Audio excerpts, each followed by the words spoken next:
Welcome to doassignment-ca. Here is the problem. Solve the equation 7x equals 91. Show each step and verify your solution. Now let us work through the solution step by step. We start with the equation 7x equals 91. Here x is being multiplied by 7.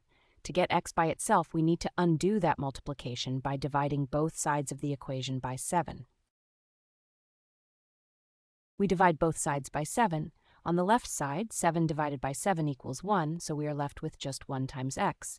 On the right side, we need to compute 91 divided by 7. We compute 91 divided by 7. Since 7 times 13 equals 91, the right side simplifies to 13, so x equals 13. To verify, we substitute 13 back in place of x in the original equation. 7 times 13 equals 91, and 91 does equal 91. Both sides match, so our answer is correct.